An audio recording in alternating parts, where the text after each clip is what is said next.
It's the Brad and John Show. Man, I'm on top of it this morning. No dead air at all.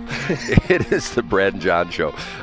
Today's date is September 30th, the last day of third quarter, the first day of fourth quarter, tomorrow's the first day of fourth quarter, and fourth quarter. And today is the day the government shuts down. And if you don't want to know what a shutdown is, the government shutdown, just imagine Saturday and Sunday, and you'll get what a government shutdown is all about. Right, John? Dad, on the weekends, the prostate people are working at 6:30. That's Brad's right. tripping over his own pants, Right. but the government can't make it to the office. Yeah, what's that the day. deal? Okay, you know what that means, John? You know what today is? It's time for Brad's Top 3. It's time for Brad's Top It is. And according to their union, the ladies have to sing it not once, but twice. Ladies? It's time for Brad's Top. And what do we start off with? We start off with... It's number 3. God, I had a little technical problem here this morning, so I'm not totally together. Let me get my page up here. There is a video online that I thought this was really good. And my hat is off to this woman. This was a story. Well, let me see. The thing's going to totally load here. My computer's real slow this morning. Actually, my iPhone's slow this morning. A story of a woman who has kids in a school district. And here we go again, where apparently this school district is not enforcing the boys' room is for boys and the girls' room is for girls, if you know what I'm saying. This was at a school board meeting of the local California women's rights activist Beth Bourne protested the policy allowing transgender students access to girls' locker rooms. She's in front of the school board, and as she's giving her presentation to the school board, she strips down to her bikini. She's got a bikini on under her clothes, and she slowly but surely takes off her clothes while she's giving this impassioned plea in front of the school board. If you look at the video, it's pretty funny because she's like, all you see on the video, you see the back of her, but you see her slowly take off her clothes. And as she's talking, there are, let me see, 1, 2, 3, 4, 5. There are 3 women and 2 men on the school board. And she strips down to her bikini, and at one point in time, and she's making her point that that's not proper. What she's doing is not proper, and it's not proper that boys who are girls and girls who are boys are going into the wrong restrooms or right restrooms, whatever you want to say that. John, I'm telling you, I give the lady credit. I mean, it's a pretty funny video when you watch it. The only problem is when she gets down to pretty much her top and bottom, one of the dudes on the school board puts the meeting into recess. Oh, terrible. Now, let me interrupt, Brad. I'm bringing this up on my phone right now. Yes. The most important question in a story like this, what is her face card? Well, I don't want to see a woman's body if she's got a butter face. You know what I'm saying? Like, describe her face card. Well, I don't have a, do you have, all I have is I have the video, and you just see her from behind. It's like one of these cameras that's up in the ceiling, and it shoots down, so you see. Oh, yeah, so you don't see, well, her name is in here. Yes. And it says that she's with Moms for Liberty. Right. Yolo County. So we should be able to find her pretty quickly. Davis Joint Unified School Board meeting September 18th, where she highlighted school policies and locker rooms. She says, I'm a parent in the Davis Unified School District, and I'm here today to talk about the policies you have for locker rooms in the junior high schools. So Emerson Holmes, Harper Junior High, right now we require students to undress for PE classes, so I'm just going to give you an idea what looks like when I undress. She starts taking off her clothes to reveal a bikini. I'm bringing it up. Okay, she's blonde, so that's it. Yes, she's blonde. But the video, you could probably, you're the internet sleuth. You probably have a picture of her. But she looks from behind, her hair looks like she's got it up in like one of those do's where like all her hair is piled on top of her head. What do you call that? You know what I'm talking? Is that a bouffant or something like that? Yeah, like a bun. Like she's ready to. Yeah, like she's ready to get to work, if you know what I mean. Right. She's got her hair up like that. And what's funny is she's doing a pretty good presentation as she's taking off her clothes.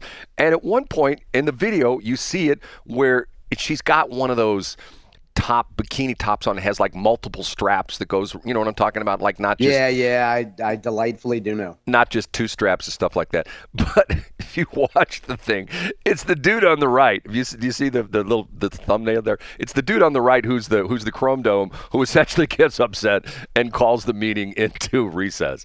I'm going like, but see, what's so funny to me about this is It's like the parents that show up with the books they got from the library, okay, when they're protesting books that shouldn't be in the library, especially in grade school and junior high. High school, but grade school and junior high, I mean, those should be like pretty, clean, straightforward kind of books, okay? And they read chapters from these books, which are really nasty stuff, and the school board gets upset. You can't read that. You can't read that. And the parents. And they say, hey, why not? You're allowing our kids to read this. The book's in the damn library. If I can't read it at a school board meeting, why is the book in the library? You know what I mean? And to me, if you're going to make an argument, you can't make a better argument than that. Right, John? Yeah, I think so. And you know what? I'm not exactly able to. So I brought up a video here. So we can't see what her face card is, but in the bigger picture, the stunt is effective. She made her point. People are talking about it. Yes. I mean, to the point where it's like, okay, and once again, she's making the point that, like, okay, if my daughter has to undress in front of a man, I guess I can undress in front of you men right here. You know what I mean? That kind of a deal. So anyway, it's sort of weird. Okay, we ready for number 2? Yeah, let's do it. Okay. It's time for Brad's number 2. It's time for Brad's number 2. And I know John's going to say this was in his report today, but I'm just going to go ahead with it anyway. Okay? It wasn't in your top 3, so I can go ahead with it.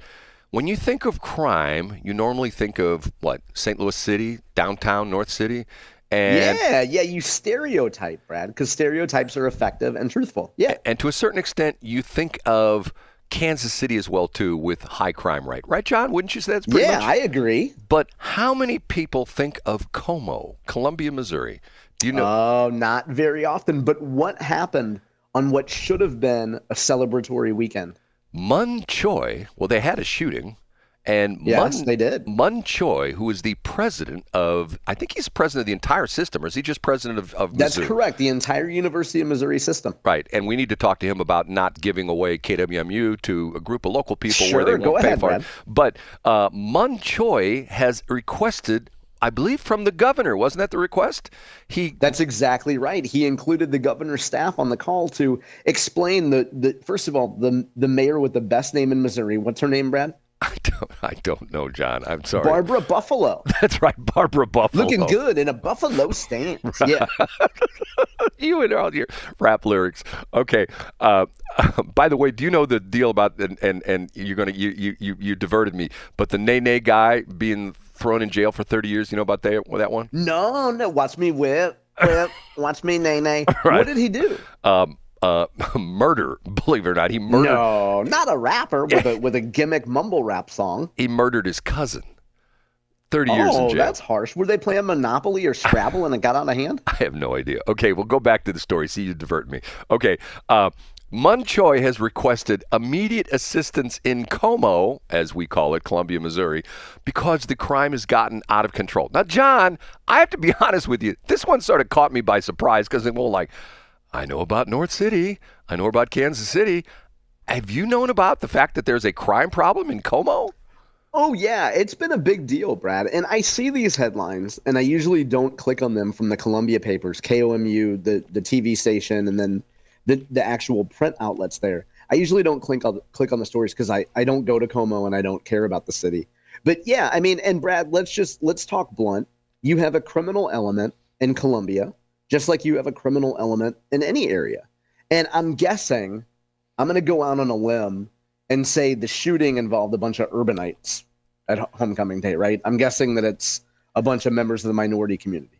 Yeah, unfortunately, that's the case. Okay, so I mean, I'm guessing they're not going to be Asian females that took a break from studying to engage in gunplay. Yeah, they didn't take time out from their physics exams to go down and shoot it out somewhere. Yeah.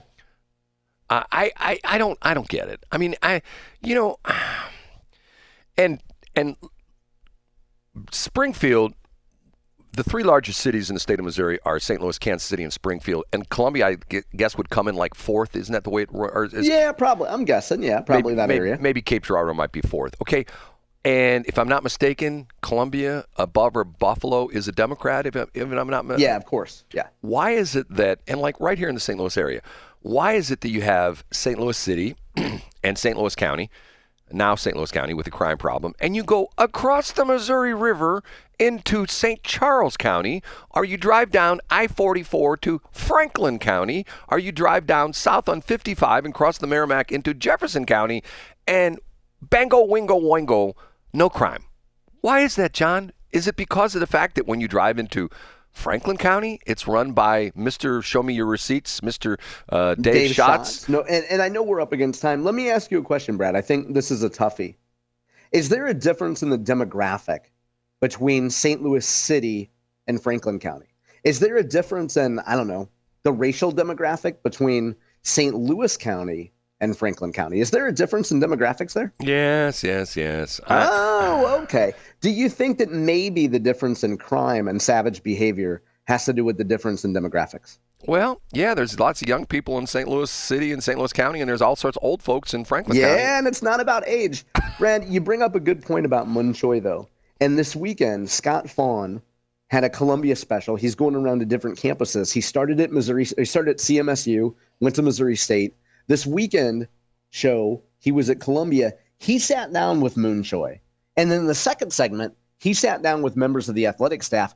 Who else do you know that's going to get a sit-down interview with Coach Drinkwitz? You think you're going to get that on some public affairs station? Absolutely not. The point is, Scott walked Mun Choi through what Moon has done in terms of improving the reputation of the University of Missouri system, higher ed overall. And if you're Mun Choi, you see a bunch of savagery happen on Saturday, which is supposed to be your homecoming weekend. You got to come out right away. You got to defend the reputation of your university. And you say, take that savagery somewhere else. Go up 54, do whatever you got to do. That has no place in Columbia. And I want answers on that. And P.S., I'm so serious that I'm going to carbon copy members of the governor's staff here and say, if I don't get answers from you municipal personalities, I'm going to go to the governor's office. What do you think of that? John, anyway, he's going to get answers, and it's great. First off, kind of correct your geographic knowledge. You don't go up 54 to Columbia. You're on I-70. I didn't say you go up 54 to Columbia. I said go up 54. From where? And go somewhere else. Come up from Jefferson City? Is that what you're saying? I'm saying get out of town, Brad, is what I'm saying. But yes, I'm a former traffic reporter. Okay, correct me, nitpick some stuff, Brad. Go ahead. With 1 minute left, nitpick my geography. Like you never do that to me. Go ahead, Brad. We got 1 minute left. Let's go. No, the other part of it was I saw part of the interview with your buddy Scott, and I found it fascinating. What is it, Mun or Moon? Is it Mun Choi?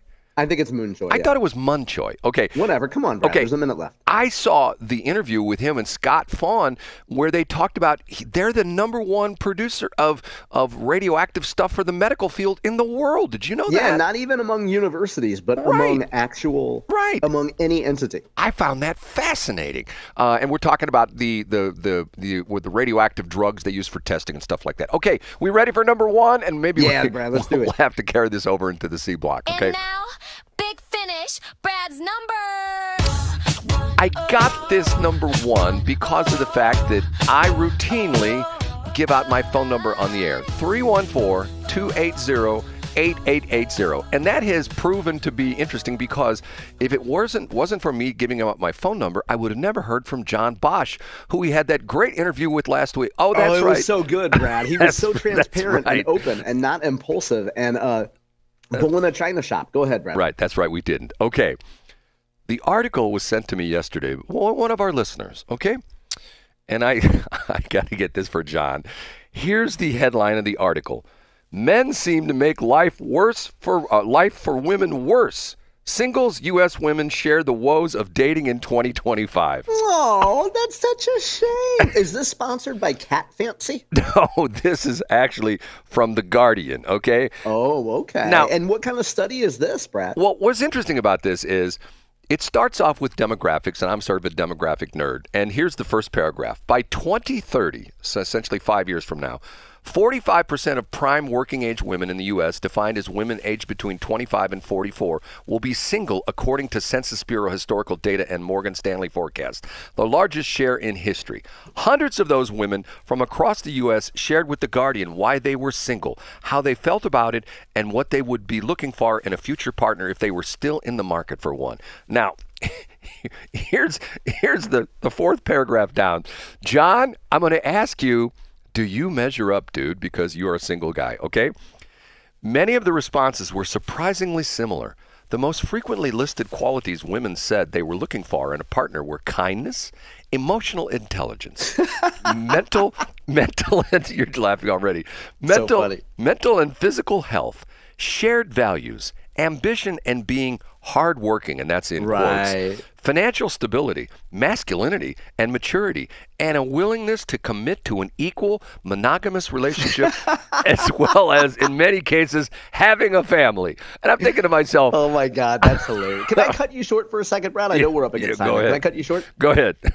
So I had lunch Friday with a wonderful man who's single, who just got out of a relationship. And Brad, the most important thing to know for men is you read stories like this that are based on surveys of what women say, and it's adorable. So always watch what women do and not what women say. So take these stories for entertainment, but if you're a man and you know who you are and you're not some limp-wristed simp that reads surveys and tries to adapt yourself to women's surveys, do you think women really want a man who's kind and sweet and sensitive, if that's not really you? If you're actually who you say you are, you'll have more women than you can possibly handle. You want to, well, I'll be careful how I say that.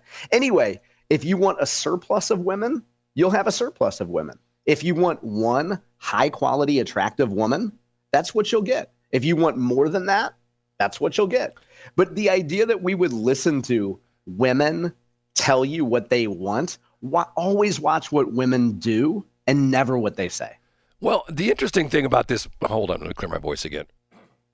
The interesting thing about this is that this goes back to a very interesting marketing study involving the Ford Motor Company and in the late 50s, the Edsel. Do you know this crazy story, John?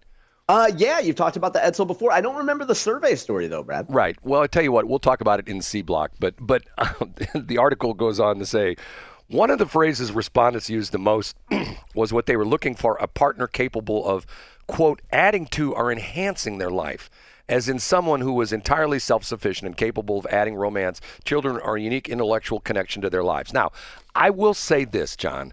I've told this story one time before. One more time, I'm going to clear my voice. I told the story of a guy in St. Charles County. I'm not going to embarrass him because he was well-meaning. He's a, hold on just a minute. Don't know what's wrong with my voice. Okay. Successful businessman, looked up in the community, and he saw the success of Angel Magasano doing her Little Black Book group in St. Charles County. And he decided there needed to be a men's group. And he, by chance, owns a very popular restaurant, which has a meeting room part of the restaurant.